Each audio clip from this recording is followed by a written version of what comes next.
नमस्कार, हमारे इस खास कार्यक्रम में आपका स्वागत है। मैं हूं आदित्य श्रीवास्तव। आज बात होगी विश्व स्तनपान सप्ताह की। 1 से 7 तारीख तक, यानी कि आज तक विश्व स्तनपान सप्ताह देश भर में मनाया जाता है और इस बार भी बनाया गया। मध्य प्रदेश में भी व्यापक तौर पर उसकी जागरूकता को लेकर कार्यक्रम आयोजित किए गए और किस तरीके से इस स्तनपान सप्ताह की थीम रही इस बार और क्या उद्देश्य इस सप्ताह का होता है देश भर में मनाने का, इस पर मुद्दे पर बातचीत करेंगे। और आज का दिन, ये पूरा सप्ताह इसलिए भी महत्वपूर्ण हो जाता है क्योंकि कोरोना काल चल रहा होता है और ऐसे में जागरूकता के लिए फील्ड पर हम अक्सर देखते हैं, हर साल हम देखते हैं कि फील्ड पर जो स्वास्थ्य कार्यकर्ता होते हैं या जो स्वास्थ्य के क्षेत्र से जुड़े हुए लोग होते हैं वो फील्ड पर होते हैं और वो लोगों को जागरूक कर रहे होते हैं, गर्भवती महिलाओं को जागरूक कर रहे होते हैं, महिलाओं को जागरूक कर रहे होते हैं। ऐसे में ये पूरा कोरोना काल में ये सप्ताह किस तरीके से चुनौतीपूर्ण रहा उनके लिए, इस पर बातचीत करेंगे। हमारे साथ दो बहुत ही खास मेहमान हैं। हमारे साथ डॉक्टर राजीव श्रीवास्तव जी हैं, आप उप निदेशक हैं शिशु स्वास्थ्य पोषण राष्ट्रीय स्वास्थ्य मिशन से। सर, बहुत बहुत स्वागत करते हैं आपका हमारे साथ। साथ साथ यूनिसेफ से हमारे साथ स्वास्थ्य विशेषज्ञ डॉक्टर वंदना भाटिया जी हैं। वंदना जी, आपका भी बहुत बहुत स्वागत करते हैं। डॉक्टर राजीव जी, सबसे पहले शुरुआत आपसे ही करना चाहूँगा। ये पूरा सप्ताह किस तरीके से मध्य प्रदेश में रहा और ख़ासकर कोरोना काल चल रहा था और इस पूरे कोरोना काल में जागरूकता के लिहाज से अगर समझने की कोशिश करें तो कितनी चुनौतियाँ आपके लिए रहीं?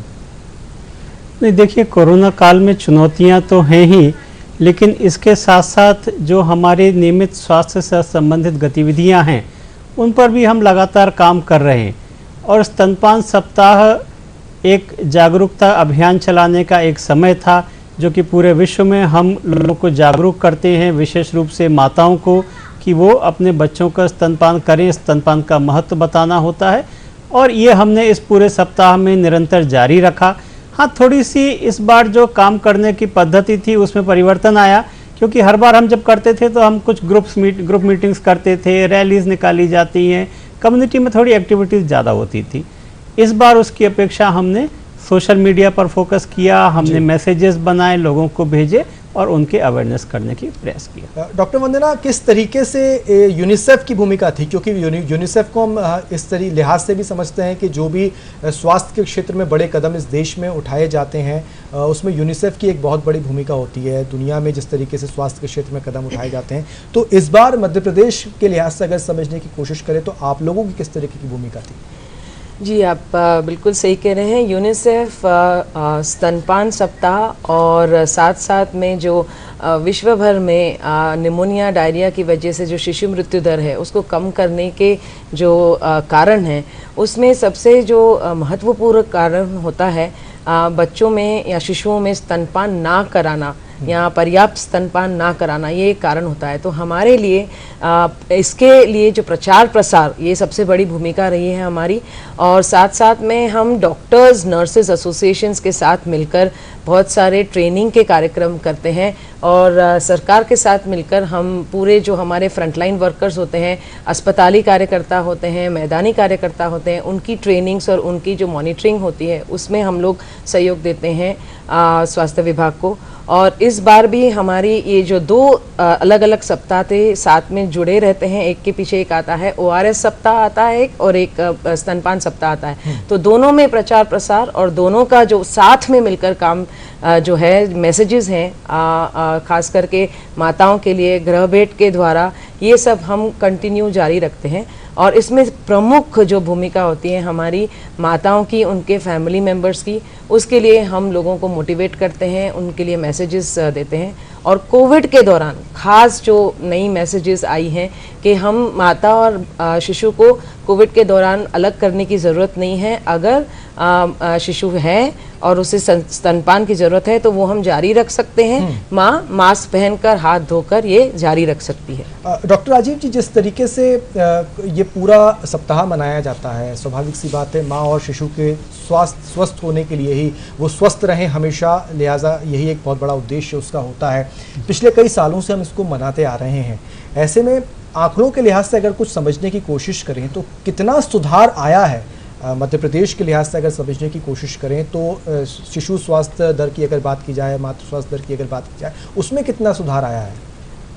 देखिए, लगातार सुधार आ रहा है। शिशु मृत्यु दर में भी, मातृ मृत्यु दर में भी सुधार आ रहा है। और हाँ, इसका सीधा स्तनपान सप्ताह मनाने का या माताएं जो बच्चों को दूध पिलाती हैं उसका इस पर असर होता भी है। देखिए, हमारा जो शिशु स्तनपान की हम बात करें तो जैसे ही बच्चे का जन्म होता है, बच्चे के जन्म के तुरंत बाद माता यदि उसको दूध पिलाती है तो उसका असर पड़ता है उनके जो मृत्यु दर होती है बच्चे की उसको कम करने में। इसके साथ साथ जब वो लगातार 6 महीने तक यदि एक्सक्लूसिव ब्रेस्ट फीडिंग हम कहें, एक्सक्लूसिव ब्रेस्ट फीडिंग करती है माता, तो उसका भी असर होता है।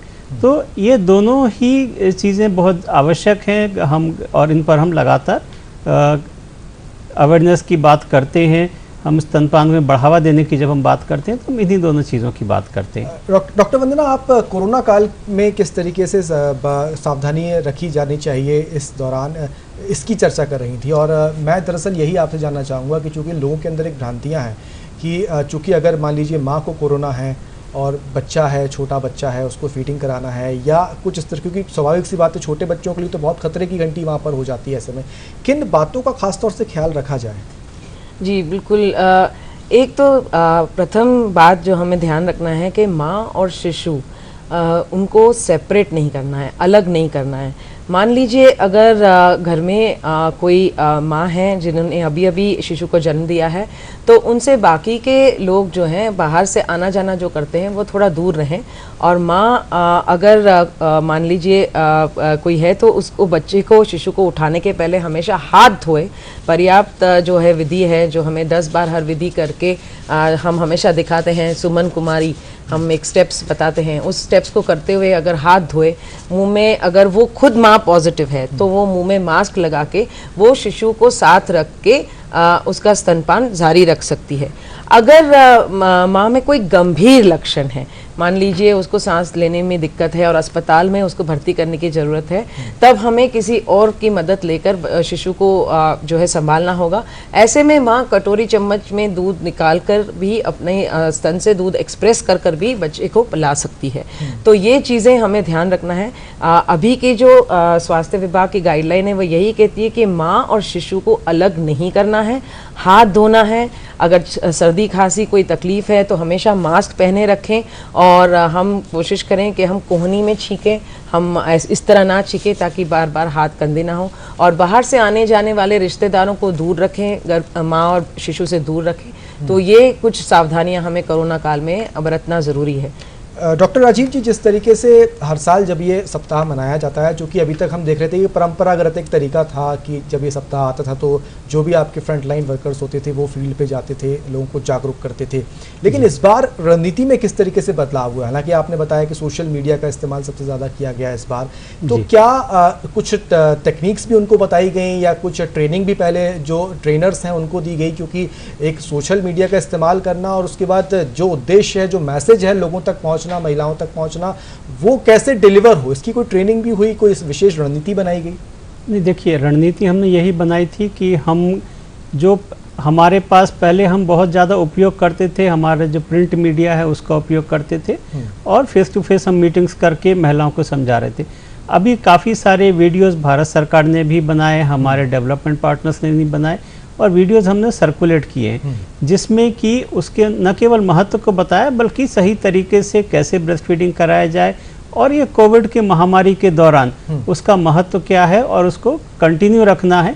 इन सब के हमने वीडियोस बनाकर सर्कुलेट किए और हमारे जो फ्रंटलाइन वर्कर्स हैं, हमारी आशा हैं, आंगनवाड़ी कार्यकर्ता हैं, ANMs हैं, उन सब के पास हमने ये वीडियोस, ये मटेरियल पहुंचाया और फिर उनसे कहा कि आप बैठिए। और ऐसा नहीं कि बिल्कुल संपर्क नहीं हो रहा है कम्युनिटी के साथ में, महिलाओं के साथ वो बैठती हैं, छोटे ग्रुप्स में बैठती हैं और अपेक्षा उनसे ये है कि फिर वो वीडियोस को प्ले करके उनके दिखाएंगी और थोड़ी चर्चा करेंगी उनके साथ। डॉक्टर वंदना जी, वो तकनीक की जो सर बात कर रहे हैं ना, कि वो तकनीक किन, जो ऐसी वो क्या मुख्य तकनीकें हैं जिनका खासतौर से ख्याल रखना है, क्योंकि यूनिसेफ लगातार इस पर भी काम करता आ रहा है? बिल्कुल बिल्कुल, इसमें 2 जगह पे हमें काम करने की आवश्यकता होती है इस तकनीक के बारे में बात करने की। एक तो संस्थागत जहाँ प्रसव होते हैं, तो लेबर रूम में पहले घंटे के अंदर जब आपको शिशु को स्तनपान कराना है। तो जैसे ही बच्चा आता है आप उसको माँ के छाती पे रखिए, उसमें उसको हम ब्रेस्ट क्रॉल कहते हैं। तो अपने आप बच्चा जो है, शिशु जो है वो ब्रेस्ट की तरफ मुड़ता है और वो आस्ते आस्ते ब्रेस्ट फीडिंग करना शुरू करता है।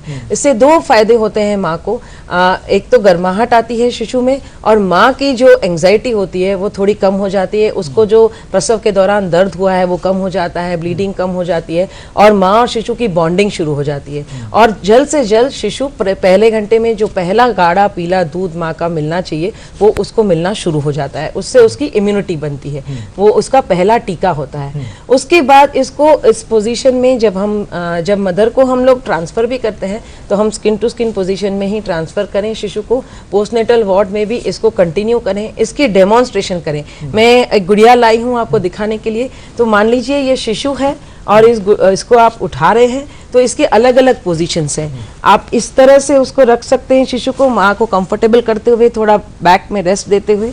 आप एक ब्रेस्ट से उसका जो है मिल्क उसका हो जाए तो आप आस्ते से उसको दूसरे ब्रेस्ट की तरफ लेकर जाएं। और उसमें मेन जो अटैचमेंट और पोजीशनिंग, ये दो चीजें होती हैं कि बच्ची का जो शिशु का जो मुंह है वो कंटिन्यू अपने जो माँ के स्तन के जो निप्पल है उसके एरिया को सकल करने में कामयाब हो। दूसरी जगह जहाँ पे हम ये जो टेक्निक की बात करते हैं वो है स्पेशल न्यूबॉर्न केयर यूनिट या जो है विशेष देखभाल इकाई, जहाँ लो बर्थ वेट प्रीटर्म की बात होती है, जहाँ समय से पहले जन्मे, कम वजन के जन्मे बच्चे जिनमें शुरुआत में सकल करना आसान नहीं होता। तो उसमें शुरुआत में या तो माँ का जो दूध होता है हम एक्सप्रेस करके कटोरी चम्मच से पिलाने की बात करते हैं, या एक नेजोगैस्ट्रिक ट्यूब होता है उससे फीड करते हैं, और जल्द से जल्द उसको वहाँ से निकाल के वापस गर्माहट देने के लिए कंगारू मात्र सुरक्षा देते हुए हम उसको जो बात करते हैं कि उसको कंटिन्यू ब्रेस्ट फीडिंग करना जल्द से जल्द शुरू करें। तो इसमें भी हमारे फायदा होता है, बच्चे में सेप्सिस कम हो सकता है और उसमें इन्फेक्शंस कम हो सकती हैं और उसकी जो इम्यूनिटी बढ़ती है उससे बच्चा स्वस्थ रह सकता है। तो ये स्वास्थ्य जगह पे हम तकनीक करते हैं। और दूसरा, आशाओं और आंगनवाड़ी वर्कर्स जो गृह भेंट करने जाती हैं मदर्स को पहले दिन, 7वें दिन, 14वें दिन और 21वें, 28वें दिन, 42वें दिन, तो वहाँ भी वो माताओं को यही तकनीकें सिखाती हैं। कोई माता अगर कंप्लेन करती है कि दूध आने में दिक्कत है तो उसको पोजीशनिंग सिखाती हैं और उनको पूरी जो डेंजर साइंस की बातें भी बताती हैं कि इसमें कौन सी डेंजर साइंस हो सकती हैं। ये तकनीक। डॉक्टर साहब, जिस तरीके से आप बता रहे हैं कि करीब 1 महीना ये सप्ताह मध्य प्रदेश में आप एक्सटेंड कर रहे हैं इसको, क्योंकि 7 दिन का तो ये हो गया है, उसके बाद अब 1 महीना और चलेगा। तो एक महीने पोषण माह की भी गतिविधि होती है, तो वो पोषण माह की गतिविधि भी इसके साथ ही प्रारंभ हो जाती है। और अगर हम कम्युनिटी के लेवल पर बात करें तो पोषण माह में भी हमारे आंगनवाड़ी कार्यकर्ता, आशा, ये सब गांव की महिलाओं के साथ बैठ के पोषण के महत्व पर चर्चा करती हैं। तो थोड़ा सा एक्सटेंड हो जाती है, केवल ब्रेस्ट फीडिंग पर फोकस करने के साथ साथ हम बच्चों के समग्र पोषण के बारे में फिर इसमें बात करते हैं। समग्र पोषण माह की अगर बात की जाए तो इसमें क्या कुछ रहता है और किस तरीके से पूरा जो 1 माह आपका चलता है उसमें, चूंकि अब अगर ये पूरा माह बनाया जाएगा आने वाले समय में तो स्वाभाविक सी बात है वही सोशल मीडिया और वही तमाम वो चीज़ें होंगी जिसका इस्तेमाल आप लोग करेंगे जागरूकता को लेकर। तो ये किस तरीके से प्लानिंग की गई है सर, और क्या कुछ होगा उसमें? पोषण माह मुख्य रूप से महिला एवं बाल विकास विभाग का इनिशिएटिव इसमें ज़्यादा होता है। स्वास्थ्य विभाग एक सहयोगी विभाग के रूप में इसमें काम करता है। और जो भी आंगनवाड़ी, जैसे आपको पता है अभी आंगनवाड़ी काफ़ी दिनों से मध्य प्रदेश में बंद है। बंद है इसका मतलब ये नहीं कि काम नहीं हो रहा है, लेकिन आंगनवाड़ी कार्यकर्ता, आशा अब एक जगह न बैठ के घर में जाके बात कर रही हैं। उनको जो पूरक पोषण आहार देना होता है वो बांटा जा रहा है। तो कुछ थोड़ा अलग तरीके से काम कर रहे हैं। इसके साथ साथ अब जो बच्चे हैं, अभी हम बात कर रहे थे, अब स्तनपान सप्ताह में बात कर रहे हैं तो हम मुख्य रूप से 6 महीने तक के बच्चों की बात करें, 6 महीने के ऊपर के बच्चों का एक्सक्लूसिव ब्रेस्ट फीडिंग की बात कर रहे हैं। वहाँ पर फिर हम 5 साल 6 साल तक के बच्चों को आहार देने की बात करते हैं कि किस प्रकार का आहार उनको देना है। और विशेष रूप से फोकस हम करेंगे कि 6 माह के बाद बच्चों को किस तरीके से और आहार फिर देना प्रारंभ किया जाए। डॉक्टर वंदना, जिस तरीके से हमने देखा कि जब टीकाकरण होता है बच्चों का तो उस दौरान कई गांवों में, आज भी कई ग्रामीण इलाकों में कुछ परिवारों में कुछ भ्रांतियां हैं उसको लेकर, टीका लगाने को लेकर या ना लगाने को लेकर भी कई बार कुछ केसेस सामने आते हैं। ऐसे में स्तनपान सप्ताह की अगर बात की जाए और इस पूरी प्रक्रिया की अगर बात की जाए तो क्या इस तरह की चुनौतियाँ जो फ्रंट लाइन वर्कर्स हैं उनके सामने भी आती हैं, इस बात को समझाने को लेकर भी क्या? स्तनपान को लेकर जी जी पहले तो कई बार जो है समुदाय में या फैमिलीज़ में कुछ भ्रांतियां होती हैं। कई पहले घंटे का जो दूध है बच्चों को नहीं मिल पाता, क्योंकि एक भ्रांति होती है कि मामा आके पहले शहद चटाएगा या कोई प्री लैक्टियल फीड दिया जाएगा। तो ये भ्रांति उनको कम करनी पड़ती है, उनके बारे में प्रचार प्रसार करना पड़ता है कि पहला गाढ़ा दूध ही सही पोषण है बच्चों के लिए। और ये भी एक भ्रांति होती है कि पहला गाढ़ा दूध अच्छा नहीं है, उसे फेंक देना चाहिए। तो ये भी हमें भ्रांति दूर करनी पड़ती है। तीसरा, कई बार वर्किंग मदर्स होती हैं तो उनको पता नहीं होता है कि मैं कंटिन्यू कैसे करूंगी। तो उनके लिए उनके घर वालों को, उनके जो हस्बैंड्स हैं वो उनके पार्टनर्स बन सकते हैं, ताकि वो ब्रेस्ट मिल्क पंप से या फिर कटोरी चम्मच में दूध निकाल कर स्टोर करके बच्चों को पिलाए जब ये वर्क कर रही हैं तो, या रेस्ट ले रही हैं तो। और उनके एम्प्लॉयर्स की जगह पे भी ब्रेस्ट फीडिंग रूम्स या क्रेशेस का जो है व्यवस्था की जाए। तो ये कुछ जो भ्रांतियां हैं इसकी काउंसलिंग की जाती है, और ये एक बहुत ही जो है बारीकी की चीज़ होती है, और इसको बार बार करना होता है। क्योंकि कई बार पहली बार जो माँ बनी है उसे पता नहीं है, वो अपनी दादी नानी से किसी से सीखती है या माता से या सास से सीखती है, और उनको भी हमको इसमें लाना पड़ता है। क्योंकि और ये सबसे बड़ी एक भ्रांति है कि कमज़ोरी है माँ को, दूध नहीं निकलेगा।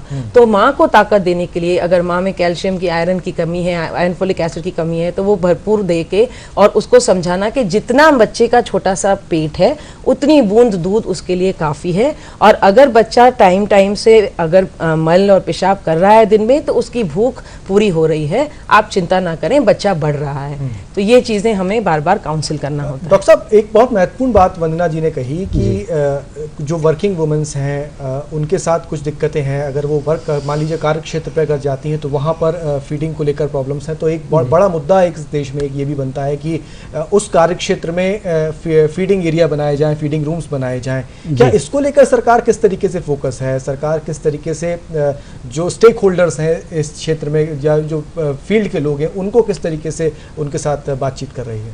नहीं, देखिए, ये अभी थोड़ा सा मध्य प्रदेश के संदर्भ में हम बात करें तो जरा नया कॉन्सेप्ट है कि हम जो वर्किंग वीमेन हैं उन माताओं के लिए एक ब्रेस्ट फीडिंग के लिए एक जगह उनको बनाएं, एक कॉर्नर हो, एक छोटा सा कमरा हो उनके वर्क प्लेस में जहां पर हम बनाएं।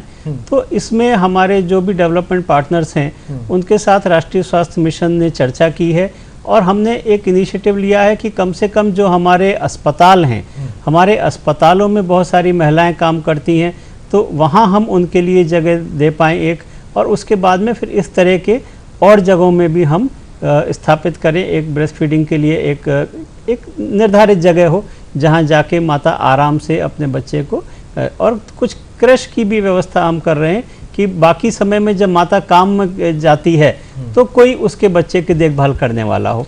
तो वो इनिशिएटिव भी हमारे यहाँ से अभी शासन की तरफ से कोई प्रस्ताव भी इस पर हुआ है? जी हाँ, बिल्कुल हुआ है। हमने एक प्रारंभ किया है। हाँ। और अब हम इसको धीरे धीरे करके दूसरी संस्थाओं में भी अब बढ़ाएंगे, और कई सारे रेलवेज और बस स्टैंड्स पर भी अभी शुरू होने लगे हैं। यूनिसेफ किस तरीके से जुड़ रहा है? क्योंकि देखिए यूनिसेफ की अप्रोच बहुत बड़ी है। अगर हम डॉक्टर साहब से बात करें, डॉक्टर साहब से हम मध्य प्रदेश के संदर्भ में बात कर सकते हैं, लेकिन डॉक्टर वंदना आपसे हम ये भी जान सकते हैं कि यूनिसेफ चूँकि देश भर में प्राइवेट सेक्टर्स की अगर बात करें खास तौर से, वहाँ पर किस तरीके से क्या वहाँ पर कुछ जागरूकता को लेकर भी काम कर रहा है, खासकर उन ऑर्गेनाइजेशंस के साथ में जहाँ पर अब आने वाले समय में हम जिसकी प्लानिंग सोच रहे हैं कि फीडिंग रूम्स हो महिलाओं के लिए, वर्किंग वुमेन्स के लिए? जी, सबसे पहले तो यूनिसेफ खुद अपने ऑफिस में हमेशा ब्रेस्ट फीडिंग रूम और क्रैश की जो है व्यवस्था रखता है। एमपी के हमारे ऑफिस में भी है, ताकि माता और शिशु जो काम कर रहे हैं वहाँ पे उनके लिए जो है सेफ चाइल्ड स्पेसेस अवेलेबल हों फॉर मदर और चिल्ड्रन। दूसरी जो है बात, हम लोग कॉर्पोरेट सेक्टर के साथ भी, सीआईआई के साथ, कॉर्पोरेट अलग अलग विभिन्न कॉर्पोरेट सेक्टर्स के साथ प्रचार प्रसार, एडवोकेसी और ट्रेनिंग्स लेते हैं। उनके जो एम्प्लॉयर्स हैं उनके साथ हम एडवोकेसी करते हैं। और जो तीसरी बात है, हम जो हमारे अलग अलग प्राइवेट प्रैक्टिशनर्स हैं, खास करके Indian academy of paediatrics, Indian medical association, Ayush और यूनानी, ये सारे डॉक्टर्स की भी हम ट्रेनिंग्स करते हैं ताकि वो अपने नर्सिंग होम्स में भी बॉटल फीडिंग को मना करें और फार्मूला फीडिंग को मना करें, और ये प्लेज करें कि वो मदर को within 1 hour breast feeding करेंगे और रूटिंग अटैचमेंट सिखाएंगे। और इस प्रचार प्रसार से पूरे जगह हम लोग देख रहे हैं, बहुत जगह लैक्टेशन काउंसलर्स भी, लैक्टेशन मैनेजिंग काउंसलर्स भी आ रहे हैं। और सबसे ज़रूरी बात जो हमारी अंडरलाइंग स्टेटमेंट होती है कि ब्रेस्ट फीडिंग एक शिशु का अधिकार है, जन्मसिद्ध अधिकार है, ये बाल हक है, इसको हम छीन नहीं सकते। तो इसको ज़्यादा से ज़्यादा जो पर्याप्त हमें लोगों तक बात पहुंचानी है, इसको सुविधाजनक कैसे बनाया जाए, इसके लिए सुविधाएं कैसे तैयार की जाए, इसकी रणनीतियां हम प्लान करते हैं प्राइवेट सेक्टर, कॉर्पोरेट सेक्टर के साथ और प्राइवेट डॉक्टर्स और नर्सिंग एसोसिएशंस के साथ। डॉक्टर साहब, देश भर में इस सप्ताह को मनाया जा रहा है और केंद्र सरकार की भूमिका कितनी होती है इसमें, क्योंकि इस पूरे क्या जो दिशा निर्देश होते हैं वो केंद्र सरकार से आते हैं क्या राज्यों के पास में, या राज्य स्वतंत्र होते हैं अपने हिसाब से पूरा ये कार्यक्रम चलाने के लिए, और क्या राज्य सरकार केंद्र को भी रिपोर्ट करती है इस पूरे सप्ताह के दौरान क्या कुछ गतिविधियां हुई हैं? नहीं, देखिए, जैसा नाम से स्पष्ट है, हम वर्ल्ड ब्रेस्ट फीडिंग वीक मना रहे हैं। तो ये सारे विश्व में ये सप्ताह मनता है और निश्चित रूप से भारत सरकार इसमें गाइडलाइंस बनाती है और वीडियो कॉन्फ्रेंसेस के माध्यम से सभी राज्यों के साथ में चर्चा होती है कि क्या क्या इस सप्ताह में अपेक्षा है, क्या काम करना चाहिए। इसके बाद थोड़ा लोकल कंडीशंस के हिसाब से राज्य दिशा निर्देशों को अडेप्ट करते हैं और उसके बाद अपना मटेरियल जारी करते हैं। भारत सरकार से भी काफ़ी सारा प्रचार सामग्री हमको प्राप्त होती है, कुछ प्रचार सामग्री हम बनाते हैं, कई बार अनुवाद करना होता है। मध्य प्रदेश तो जैसे हिंदी भाषी राज्य है, हमारे पास भारत सरकार से भी हिंदी में मटेरियल उपलब्ध हो जाता है। अन्य राज्यों को उसको थोड़ा सा अनुवाद करके बनाना पड़ता है, तो उस मटेरियल को हम अडॉप्ट करते हैं, पहुंचाते हैं और उसके बाद करते हैं। कमोबेश जो प्रचार की स्ट्रेटेजी होती है वो सभी राज्यों में एक जैसी ही होती है, लेकिन अपने स्थानीय स्तर पर उसको इम्प्लीमेंटेशन में जो काम होता है वो थोड़ा सा अलग हो जाता है। डॉक्टर वंदना, सर ने एक बहुत महत्वपूर्ण बात बोली कि जो प्रचार सामग्री होती है, खासकर अगर भाषा की, लैंग्वेज की अगर बात करें तो चूँकि हिंदी भाषी राज्य में हम हैं तो हिंदी में मटेरियल मिल जाता है, लेकिन आज भी मध्य प्रदेश के कई इलाके ऐसे हैं, अगर बुंदेलखंड तरफ आप चले जाएँ या मालवा तरफ जाते हैं, बघेलखंड तरफ जाते हैं, तो कई बार स्थानीय जो वहाँ की बोली होती है उस बोली की बहुत महत्वपूर्ण भूमिका हो जाती है और उन तक अगर पहुंचना है, उन तक अगर मैसेज को पहुंचाना है तो उस बोली में अगर व्यक्ति वहां पे उस लोगों को जागरूक करेगा तो शायद वो मैसेज उन पर बहुत ज़्यादा इम्पैक्ट करता है। इसमें यूनिसेफ किस तरीके से काम करता है? जी, हमारे जो प्रचार प्रसार के जो हमारे कलीग्स हैं, जो कम्युनिकेशन के पूरे मटेरियल्स बनाते हैं, तो उसमें हमारा सबसे एक बड़ा अभी आप कोरोना काल में भी देखेंगे और पहले भी देखेंगे, हमने अलग अलग निमाड़ी भी लिए, अलग अलग भाषाओं में हमने इन वीडियोस में वॉइस ओवर्स किए हैं और साथ में हमने उनके कई लोग जो है हिंदी नहीं पढ़ पाते, तो हमने उनके चित्र से वीडियोस बनाए हैं, पेंटिंग से अच्छे उनको मैसेजेस दी हैं ताकि वो पेंटिंग्स से वो समझ जाएं, है ना, कि वो ब्रेस्ट फीडिंग की पोजीशन, ब्रेस्ट फीडिंग करना कैसे है, कितने कितने माह में कब तक करना है। तो ये सारे वीडियोस हम लोग ट्रेनिंग के भी उनकी भाषा में बताते हैं और जो उनके फोक जो आर्टिस्ट होते हैं उनके साथ, एसोसिएशंस के साथ मिलकर हम लोग उनके जो फोक प्रचार प्रसार के जो नाटक है वो हम जो है प्लान करते हैं और उनके जो गाने हैं, नृत्य हैं, उनके जो मुन्नादी वगैरह करते हैं, उनके ग्रामों में, ट्राइबल एरियाज में हम उनके हिसाब से मैसेजेस बनाते हैं। जी, तो ये डॉक्टर साहब, एक और महत्वपूर्ण बात आती है कि जो आपके फ्रंट लाइन वर्कर्स हैं, आशा एएनएम कार्यकर्ताओं की अगर हम बात करें, वो हर मिशन पे आपका स्वास्थ्य, चाहे वो राष्ट्रीय स्वास्थ्य मिशन हो, चाहे वो राज्य सरकार के मिशन हो स्वास्थ्य को लेकर, उनमें वही लोग ग्राउंड पर होते हैं। आंगनबाड़ी कार्यकर्ता ही आंगनबाड़ियों में अपना काम करते हैं, आशा और एएनएम कार्यकर्ता घर घर जाकर भी काम करते हैं, और वो चाहे विश्व स्तनपान सप्ताह हो, चाहे वो पोषण माह हो, चाहे वो टीकाकरण हो, तमाम ऐसी वो गतिविधियां जो साल भर चलती हैं उसमें वही लोग सबसे आगे रहते हैं। ऐसे में उनको ट्रेनिंग देना एक सबसे बड़ी अलग अलग मुद्दे पर होता है। और क्योंकि हर बार उनको एक नई चीज आती है उनके सामने और ज्यादा से ज्यादा लोगों को उसमें जोड़ना, टीम बनाना, ये कितनी, इस पर किस तरीके से काम हो रहा है राज्य में खासतौर? क्योंकि ये सवाल इसलिए जायज़ होता है सर, क्योंकि चाहे वो बात टीकाकरण की हो, चाहे वो पोषण की बात हो, इसमें इनकी बहुत महत्वपूर्ण भूमिका रही है। लिहाजा मध्य प्रदेश के आंकड़े अगर सुधरे हैं तो उनमें इनकी भूमिका महत्वपूर्ण थी। निश्चित रूप से फ्रंटलाइन वर्कर्स की भूमिका तो होती ही है और अब हमारे वर्कर्स बहुत कुछ मल्टीटास्किंग सीख गए हैं। और जैसे मैं आपको बताऊं, अभी हम न केवल ब्रेस्ट फीडिंग वीक मना रहे हैं, इसके साथ साथ हमारा विटामिन ए का अभियान अभी जारी है, तो विटामिन ए का अभियान भी चल रहा है। इसके साथ साथ हमने परिवार कल्याण के लिए भी एक माह मना रहे हैं, तो वो भी कर रहे हैं। तो स्वास्थ्य की गतिविधियां जो होती हैं, काफ़ी सारी गतिविधियां होती हैं और हम ऐसा नहीं कर सकते कि हम एक एक करके इनके प्रचार करेंगे या उनको करेंगे, सारे काम एक साथ करना होते हैं। आपने जो बात कही कि हम इनको कैसे प्रशिक्षित कर पाते हैं,